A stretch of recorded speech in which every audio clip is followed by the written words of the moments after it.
What is happening, everybody? I'm John Ryan, my GN, joined by Tom Marks. Hello. And I had the super fun privilege to check out a bunch of Assassin's Creed Odyssey. Oh, man.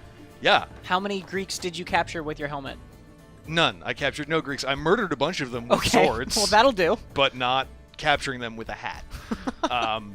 And it is super interesting. So we can... First up, we're meeting Alexios. He's one of the two new protagonists. The other is Cassandra. No huge differences really between the two of them that I'm aware of, aside from their gender.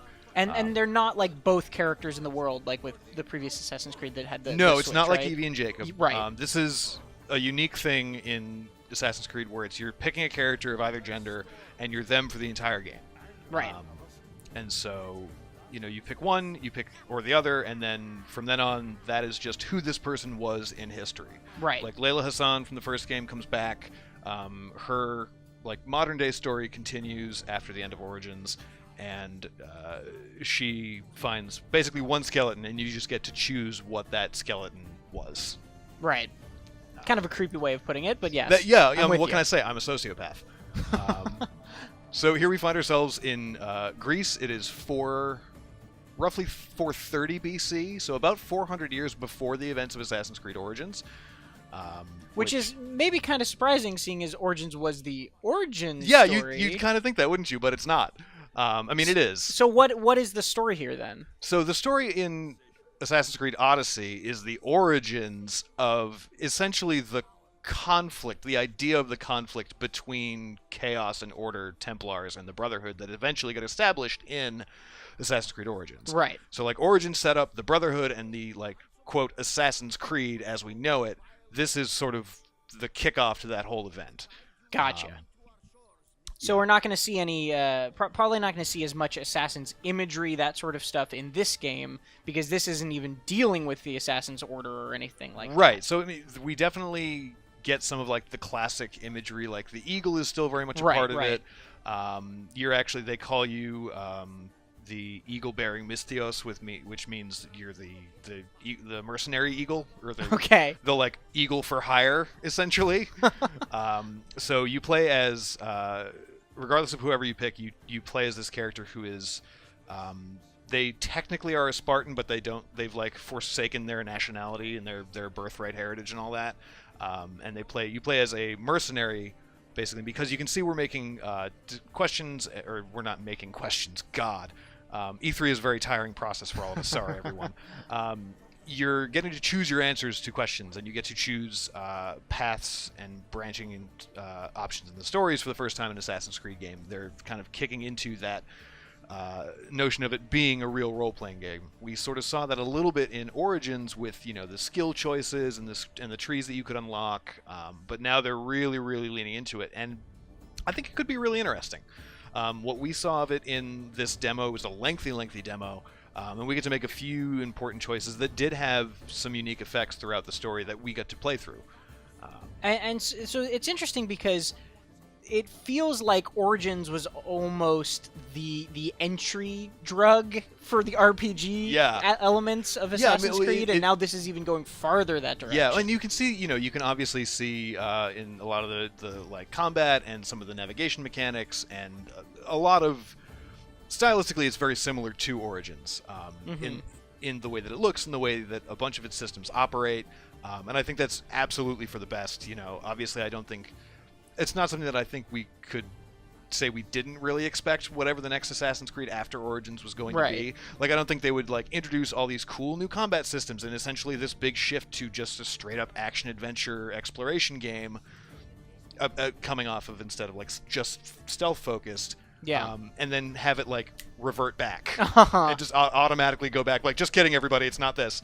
But this isn't even just kind of the next Origins. This is it goes a step farther. Yeah, I mean, it's sort of like the logical next step for what the game franchise as a whole could look like.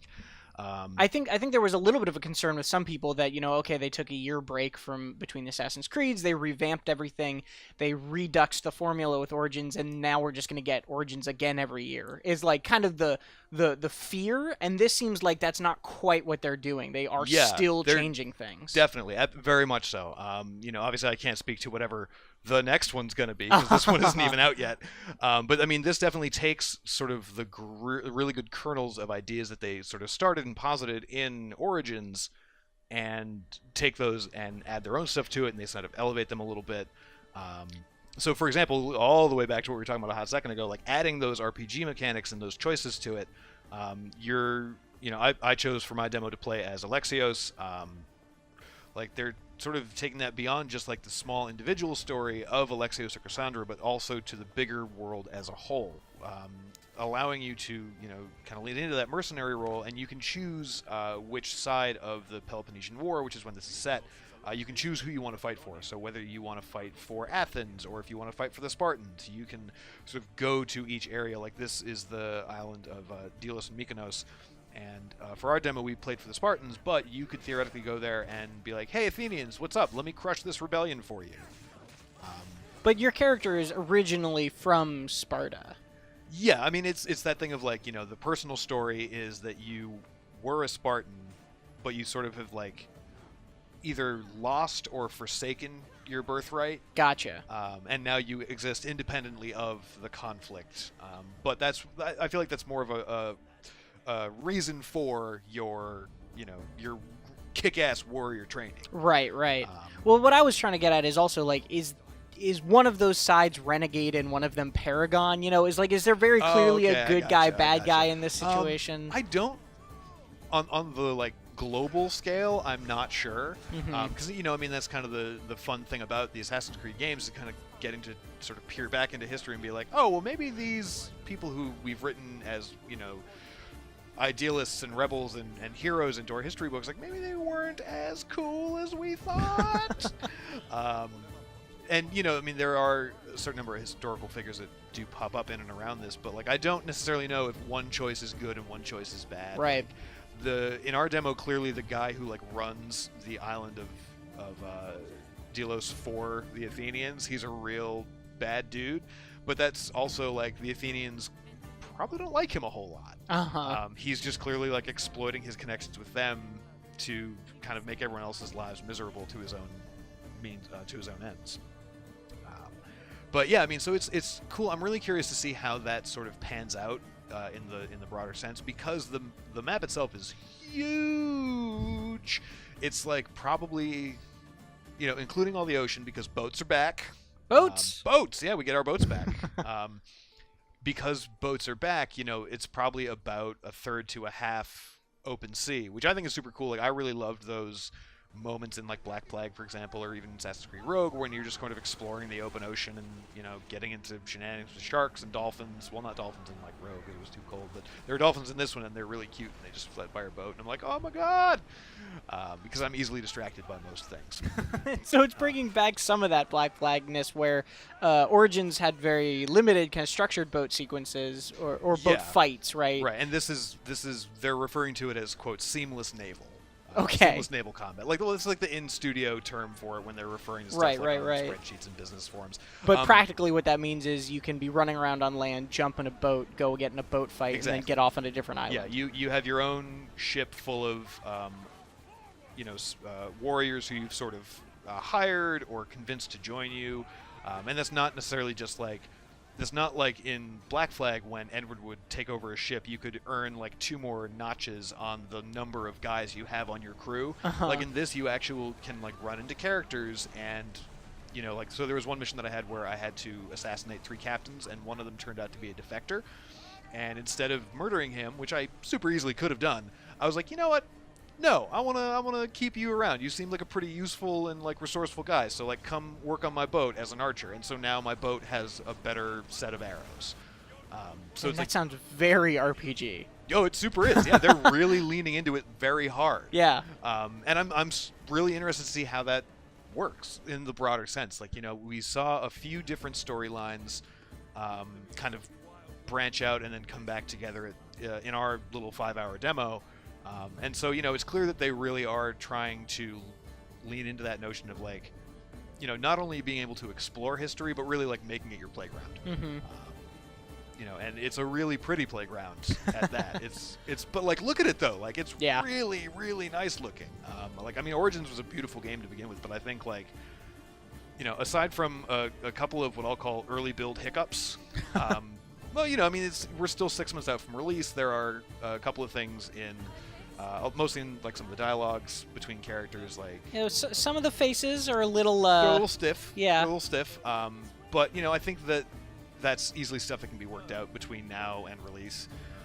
But yeah, aside from that, like I think this is easily, like hands down, the prettiest Assassin's Creed game I've ever seen. Yeah, as far as I can tell too. Like not having played it, but just looking, it's fairly clear how gorgeous it is. Yeah, I mean, like the color palette that they've chosen, like again, this is a very small portion of the map, but like seeing the blues and the reds and the purples and these really, really vibrant colors in what we sort of identify, us living in 2018, we sort of only identify with it as black and white pictures in history books or like white marble statues. Right. And there's not many records of like what the somebody's actual house looked like in ancient Greece, because a lot of it's either fallen to rubble or it's just like all those giant statues and stuff like that. They were painted and they weren't necessarily just big white rocks. Yeah, I'm really curious to see what other types of environments, because you got to see a sizable amount of it, but even in Origins it went to a lot of different places, a lot of different settings, and I'm really interested to see what else this game has in store.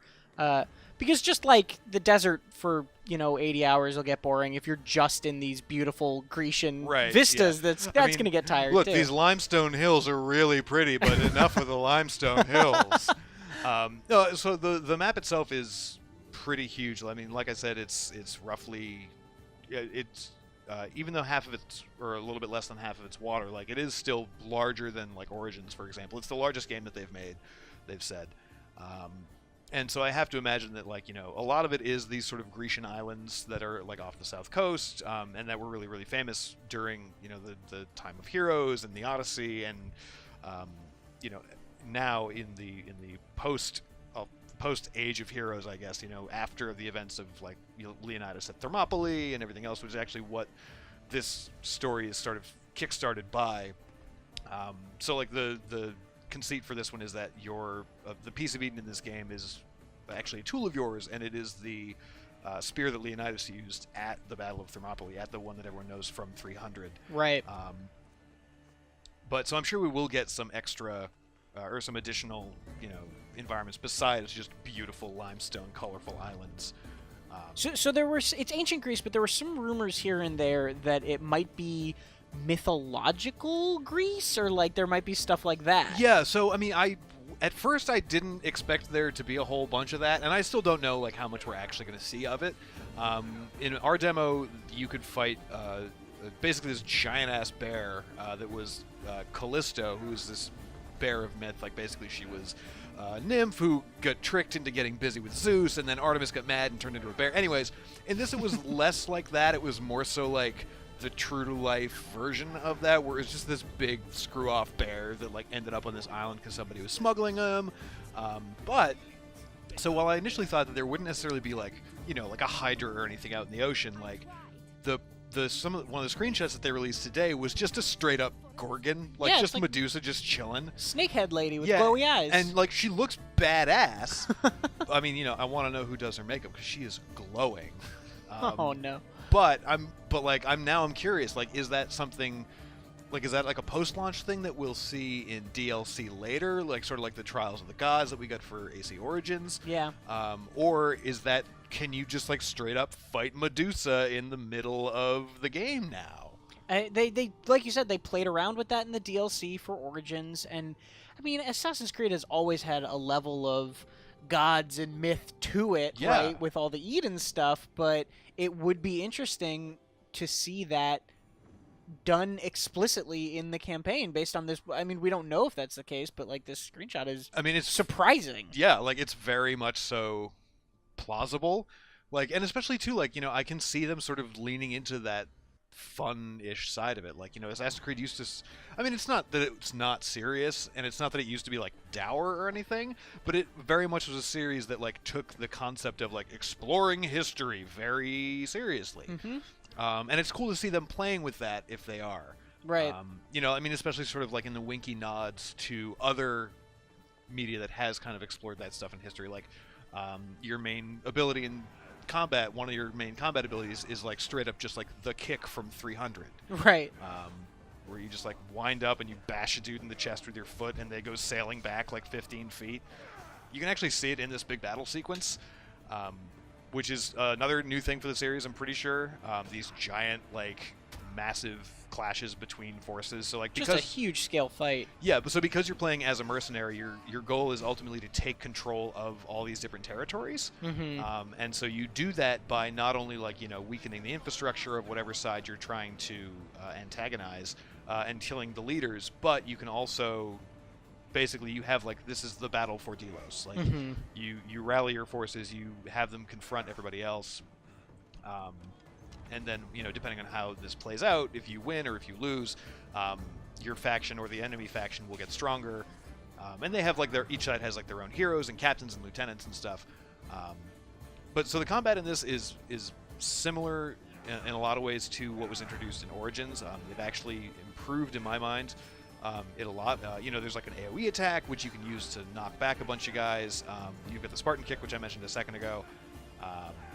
You've also got like a shield breaker attack, which you'll see a guy coming at you. Like a sword and shield combat was like the mainstay of warfare back in the day when you were on land. You can, you know, rip a guy's shield off away from him, bash him with it, he'll fall back and take some damage.